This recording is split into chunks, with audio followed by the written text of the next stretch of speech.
بسم الله والصلاة والسلام على رسول الله. النهارده بإذن الله هنتكلم عن التايم لاين. طيب في الأول كده عايزين نفهم إيه هو التايم لاين. التايم لاين هو خط الزمن اللي أنا بحرك عليه الأشكال اللي أنا رسمتها. يعني أنا دلوقتي وليكن جهزت الشخصيات بتاعتي والأشكال، دلوقتي أنا عايز أبدأ تحريك عشان أعمل الأنيميشن بتاعي. هنا يجي دور خط الزمن.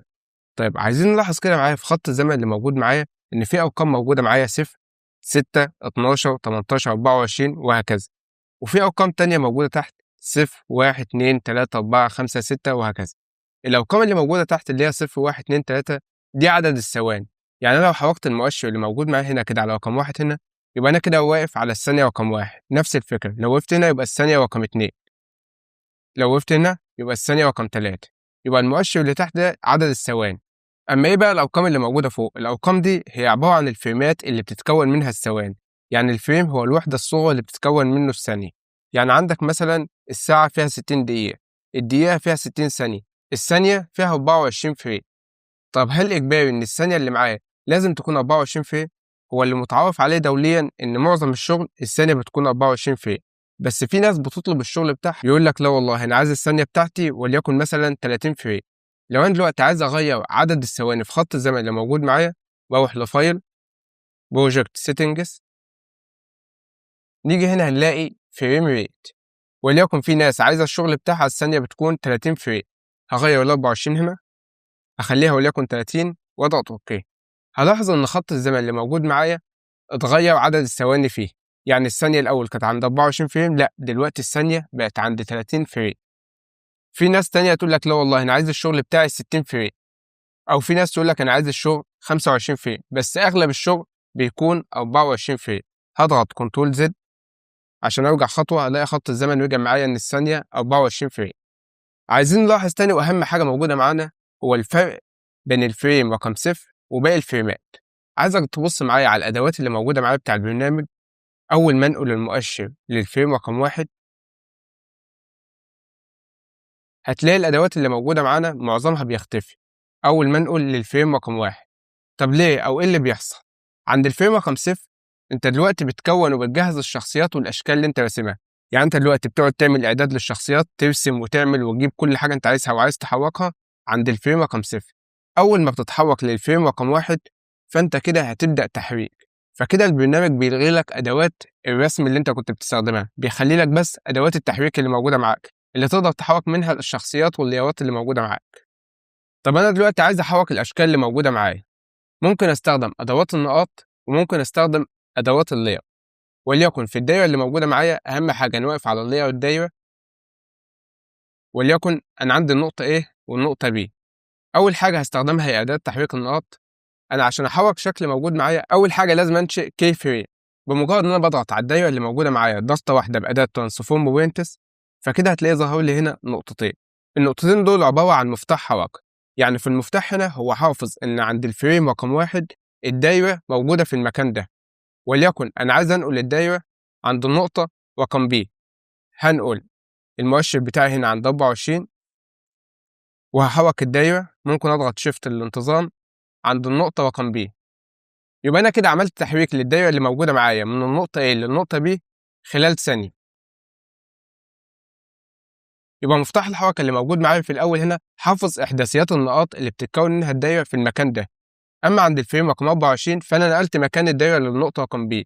يبقى اللي أنا أفهمه هنا من خط الزمن إن خط الزمن بحرك أي شكل من نقطة معينة لنقطة تانية خلال زمن معين، وأنا اللي بتحكم في كل ده، بتحكم في مكان الشكل اللي أنا هحركه وفي الزمن اللي هيتحرك فيه الشكل.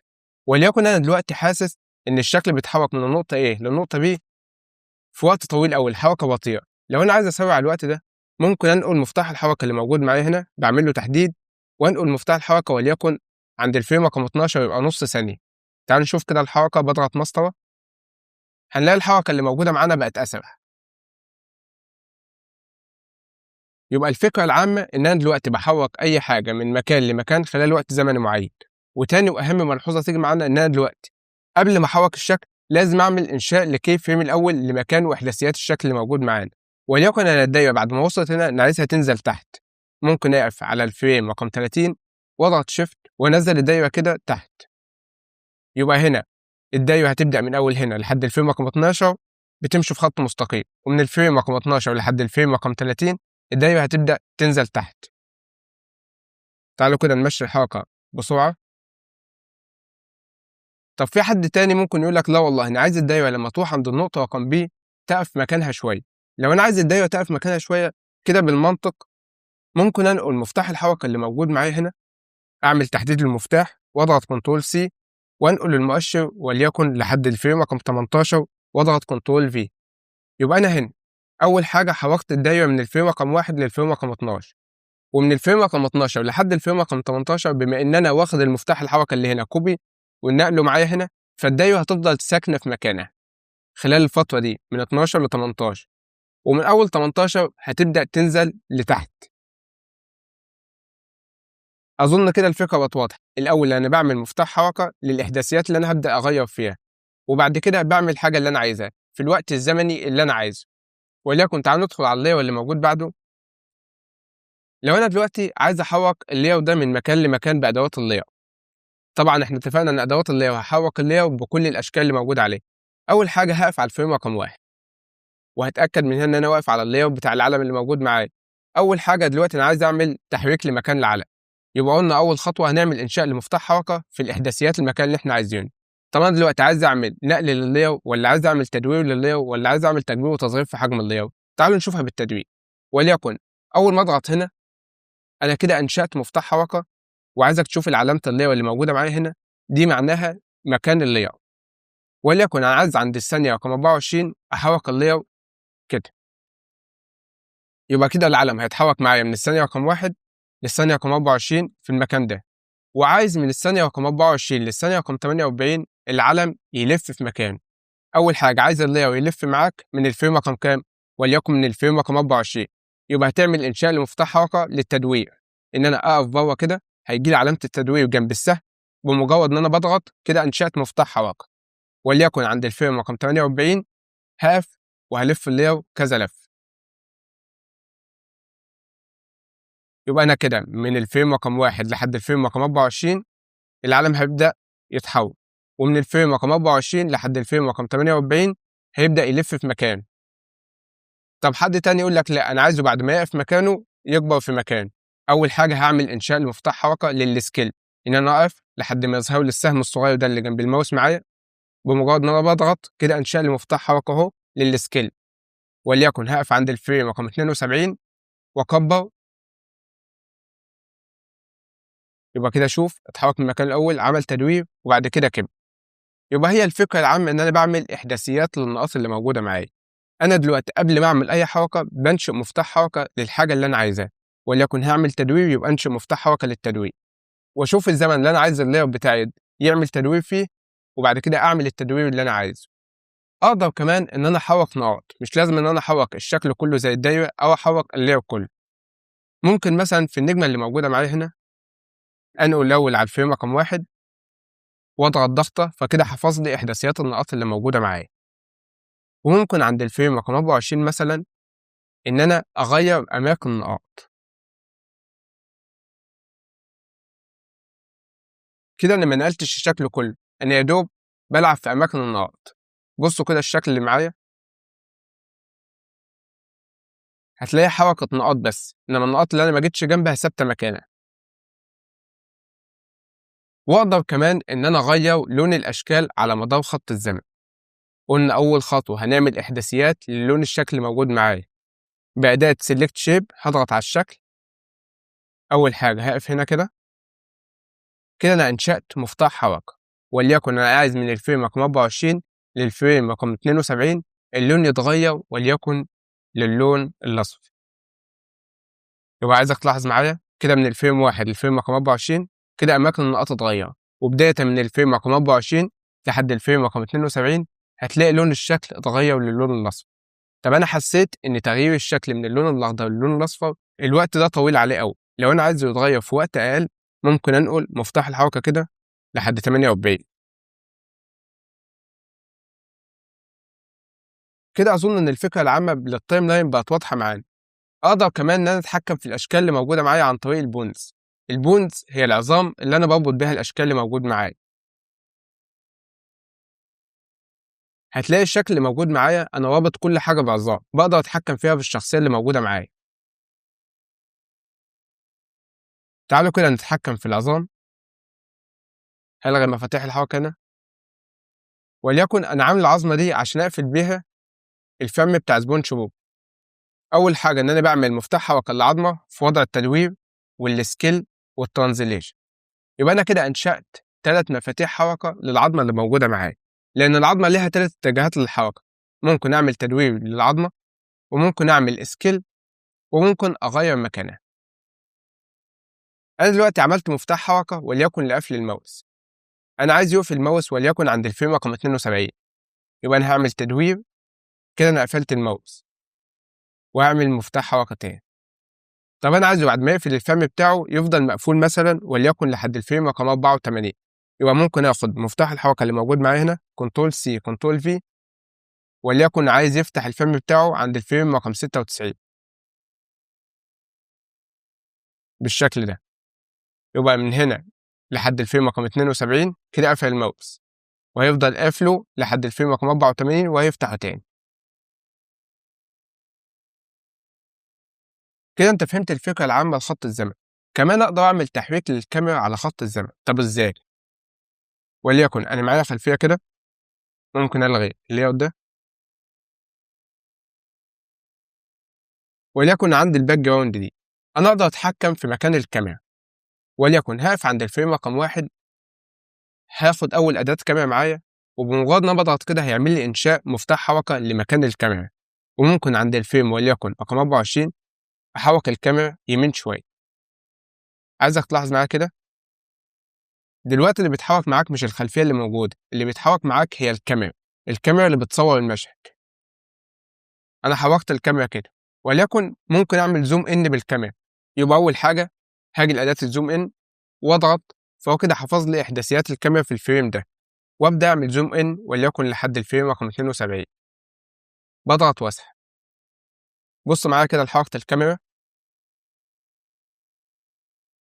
أنا الأول حركت الكاميرا يمين، بعد كده عملت زوم إن بالكاميرا.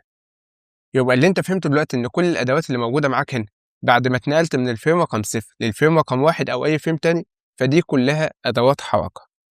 في حاجة تانية عايزك تلاحظها معانا، إن أنا دلوقتي ممكن أتحكم في الحركة من نقطة لنقطة. تعالى كده نشوفها بشكل عملي. عايزك تلاحظ معايا هنا إن أنا دلوقتي معايا 3 ليرات فيها 3 دواير بيتحركوا بنفس الفكرة من النقطة A للنقطة B في نفس الزمن، اللي هي الفريم رقم 1 لحد الفريم رقم 24، يعتبر ثانية. أنا دلوقتي أقدر أتحكم في سلوك الحركة من النقطة رقم A لحد النقطة رقم B. يعني أنا دلوقتي هنلاحظ إن الحركة معايا بتكون منتظمة. أنا دلوقتي ممكن أتحكم في نوع الحركة، ممكن أخلي الدايرة تبدأ بطيئة وتنتهي سريعة، والعكس. تعالوا نشوف كده اللير رقم 2. أول حاجة هعمل تحديد للمفاتيح اللي مسؤولة معايا على الحركة، اللي هم أول مفتاحين دول. ممكن أضغط كليك يمين، هنلاقي هنا نوع الحركة اللي بتتم أو سلوك الحركة. ممكن نخليه لينير ده اللي هو الحركة بتكون مستقيم، بتمشي على سرعة ثابتة من النقطة A للنقطة B، سرعة منتظمة. ممكن في اللير التالت نغير سلوك مفتاح الحركة. أضغط كليك يمين ونختار ايزي ان ايزي اوت، يعني الحركة تبدأ بطيئة وتسرع في النص وتنتهي بطيئة. تعالوا كده دلوقتي نبص عن فرق الحركة بين الاتنين. عايزين نلاحظ معايا هنا حاجة مهمة، إن الدوائر بتتحرك معايا من النقطة A للنقطة B يعتبر نفس المسافة في نفس الزمن، بس بسلوك مختلف. وليكن عايزك تلاحظ معايا كده، أظن الفكرة بقت واضحة. هنمشيها فين في بيوصلوا لنفس النقطة في نفس الثانية، بس سلوك الحركة مختلف. المفتاح الأخير اللي ممكن تحتاجه معاك في البدايات هو مفتاح السايكل. تعالوا كده نتكلم عنه. عايزك تلاحظ معايا هنا حاجة مهمة، إن دلوقتي الجزء اللي موجود معايا اللي أنا مفعله من التايم لاين من الفريم رقم 1 لحد الفريم رقم 24. بس لو أنا عايز أفعل جزء أكبر من التايم لاين أشتغل فيه، أقف على الفريم اللي أنا عايزه وأضغط ألت وأضغط كليك شمال. كده أنا فعلت الفريمات اللي أنا عايزها. يبقى أنا التايم لاين اللي موجود معايا من 1 لحد 20. وليكن أنا عندي الدايرة اللي موجودة معايا هنا بتتحرك من A ل B.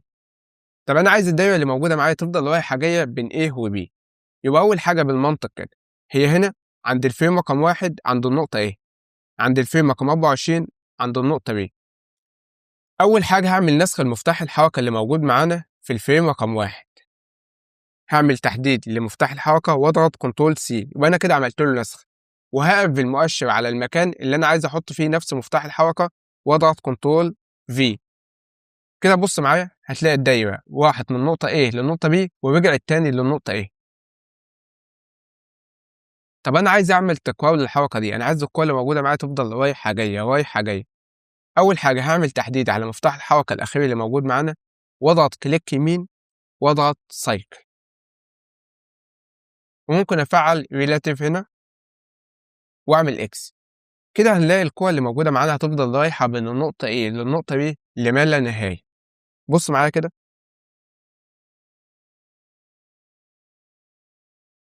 هتلاقي القوة رايحة جاية. ممكن أزود التايم لاين اللي موجود معانا وليكن لحد 500. هتلاقي القوة هتفضل رايحة جاية إلى ما شاء الله.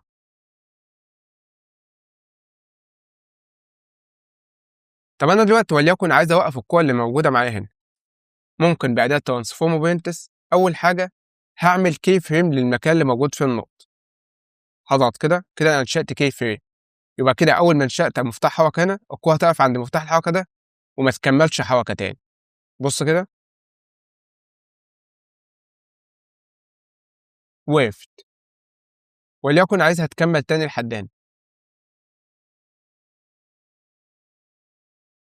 كده إن شاء الله أظن الفكرة العامة للتايم لاين بقت واضحة بشكل مبسط جدا للمبتدئين، وإن شاء الله هيكون في حلقة تانية أدفانسد نتكلم فيها بشكل أعمق على التايم لاين. وإن شاء الله لو في أي أسئلة فأنا معاكم في التعليقات، والسلام عليكم ورحمة الله وبركاته.